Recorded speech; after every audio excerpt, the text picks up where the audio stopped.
kids. Welcome to night 1 of Vacation Bible School for Sturgis Baptist Church. I'm Brother Jeremy. And I'm Miss Amber. And tonight's lesson is going to be about Daniel in the lion's den. Yeah! So go ahead, grab your packets, pull out the first paper in there that says the Lion Tamer on the top, and we're going to get started. The Lion Tamer. It is important to follow God no matter what. We will sometimes have to make choices that are difficult. If we know what is right from wrong, and we follow God no matter what, those decisions will come easier. There was a man in the Bible that had to make a difficult choice, which nearly cost him his life. His name was Daniel. Daniel was a servant of King Nebuchadnezzar. He liked the king, and the king liked him. There were other servants of the king that did not like Daniel. They knew Daniel prayed to his God 3 times every day. They tricked the king into making the new law that ordered everyone to bow down to him at certain times of the day. No one was allowed to bow down to any other leader or god. He had forgotten about Daniel praying to his God, but they didn't. They knew exactly when to stand outside Daniel's window and look in to see him praying. Daniel knew that no matter what, his God came first in his life. He knew that the law made by the king was a man-made law, and it did not follow God's law. So Daniel had to make a choice, and he chose God's law, even if that meant being punished. You see, anyone caught not bowing to the king would be thrown into the den of lions, and these lions had not eaten for days. Those bad guys stood outside Daniel's room, waiting and watching for Daniel to begin praying to God. They immediately went to the king with their findings. The king realized he had been tricked. He tried desperately, wanted to change the law and the punishment, but he could not. So he sadly had Daniel thrown into the lion's den. The poor king could not sleep that night. As soon as the sun rose the next morning, he ran to the lion's den. He called out, hoping to hear Daniel's voice, but being sure he probably wouldn't hear him. "Are you still here? Did you survive the night?" asked the king.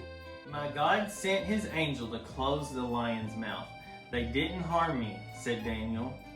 The king immediately had Daniel brought out of the den and praised Daniel's God. He ordered the men who had tricked him to be thrown into the lion's den.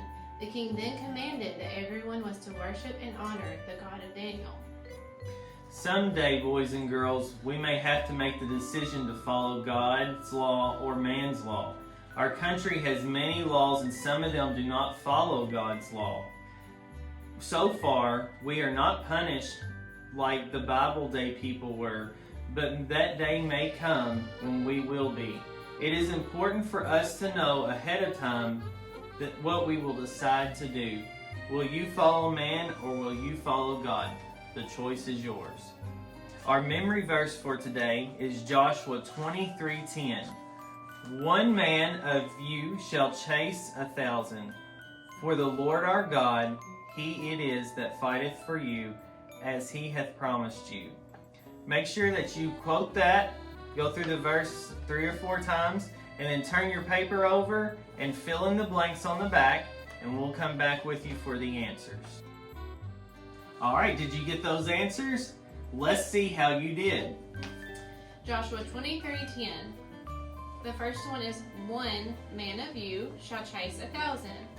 The Lord your God, He it is that fighteth for you, as He hath promised you. Daniel prayed to his God 3 times every day. The other servants tricked the king into making a new law. Daniel chose God's law. Daniel was thrown into the lion's den.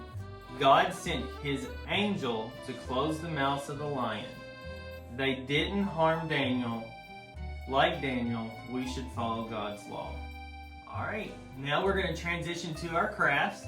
So if you'll grab your craft kit out, get ready, and we'll be right back with you to complete the craft.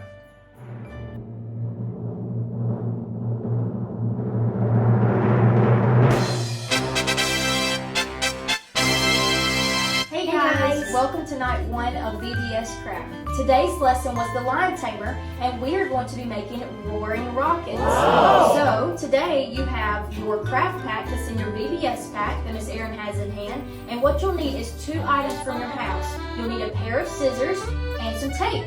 So why don't you go grab that stuff and then come right back and we'll start our craft. Did you grab all your supplies? Great! Now we're going to show you exactly how to make the roaring rocket. So Miss Erin's going to take it away. Alright, first off you're going to need to grab your scissors and your balloon, and you're going to want to cut the tip off of it. Now after you do that, you're going to want to hold your balloon open and stick your straw into it. And then you're going to grab your piece of tape and you're going to wrap your balloon around and make sure you tape it on there.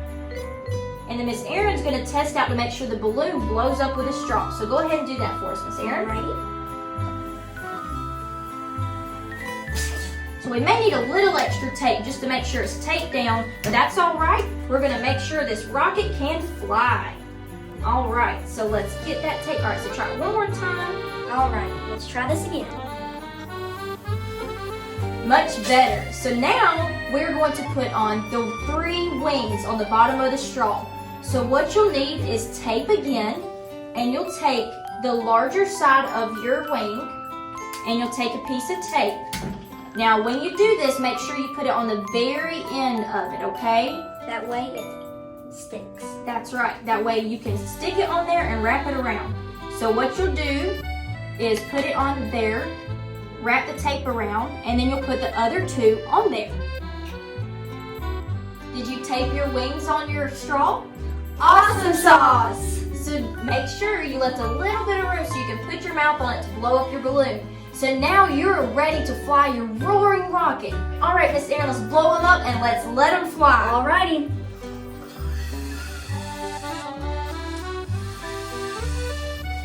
You ready?